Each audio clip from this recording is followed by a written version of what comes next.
ഇന്നലെ രാത്രി ഏതാണ്ട് 10:30-ക്ക് ശേഷമാണ് ഇവിടെ വാഹനം അപകടത്തിൽപ്പെടുന്നത്.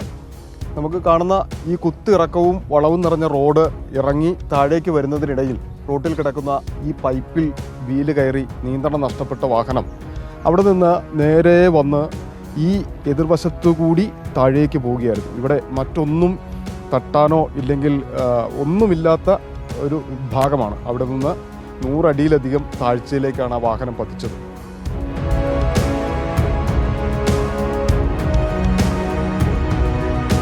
അപകടം നടന്ന സ്ഥലത്ത് മോട്ടോർ വാഹന വകുപ്പ് നേരിട്ടെത്തി പരിശോധന നടത്തിയിട്ടുണ്ട്.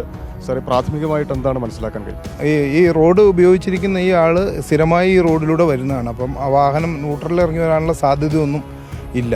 ആ വളവൊക്കെ തിരിഞ്ഞ് വണ്ടി സ്ട്രൈറ്റ് ചെയ്ത് ഇറങ്ങിയതിന് ശേഷം ലെഫ്റ്റ് സൈഡിൽ ആ പൈപ്പിൽ ആ വാഹനം കയറിയിട്ടുണ്ട്. അപ്പം മിക്കവാറും ആ ജലജീവൻ്റെ ആ പൈപ്പ്, ജലജീവൻ മിഷൻ്റെ ആ പൈപ്പ് റോഡിലേക്ക് കയറി കിടക്കാനുള്ള ഒരു സാധ്യതകൾ കാണുന്നുണ്ട്.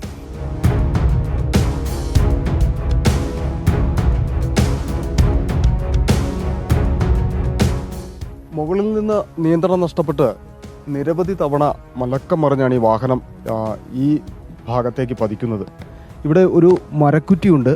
ഈ മരക്കുറ്റി ഈ വാഹനത്തിനുള്ളിലേക്ക് ഇടിച്ച് കയറിയതുകൊണ്ട് മാത്രമാണ് ഇവിടെ നിന്നത്. ഇല്ലെങ്കിൽ ഇതിലും താഴത്തേക്ക് വാഹനം പോകുമായിരുന്നു എന്നുള്ളതാണ്. വളരെ ദുഷ്കരമായ ഒരു സാഹചര്യം കൂടിയായിരുന്നു രക്ഷാപ്രവർത്തനത്തിനും ഇവിടെ നേരിടേണ്ടി വന്നത്. അടുത്തെങ്ങും വീടുകളില്ല, വഴിയില്ല, വെളിച്ചമില്ല. അത്രയും പ്രതിസന്ധികളെ മറികടന്നുകൊണ്ടായിരുന്നു നാട്ടുകാരെല്ലാം ഈ ശബ്ദം കേട്ട് ഓടിക്കൂടി രക്ഷാപ്രവർത്തനം നടത്തിയത്. ഇന്നലെ രാത്രി ഏകദേശം ഒരു 10 മണി കഴിഞ്ഞപ്പോഴുണ്ടായ ഒരു സംഭവമാണിത്. കുത്തിറക്കമാണ് നമ്മുടെ ഈ വഴിക്ക്. ചെറിയ വീതി കുറവുണ്ട്. ഇറക്കത്തിൽ വാഹനത്തിൻ്റെ നിയന്ത്രണം നഷ്ടപ്പെടുകയും അങ്ങനെ ചെങ്കുത്തായി ഈ സ്ഥലത്തേക്ക് പതിക്കാനുണ്ടായത്. ഈ അപകട വാർത്ത കേട്ടാണ് ഇന്ന് കേരളം ഉണർന്നത്. റീനയ്ക്കും ബോസിനും എബ്രഹാമിനും നാട് കണ്ണീരോടെ വിട നൽകുകയാണ്. വീഡിയോ ജേർണലിസ്റ്റ് ജിതിൻ ജോസഫിനൊപ്പം reporter Sandeep Rajakkad, in reporter, Idukki.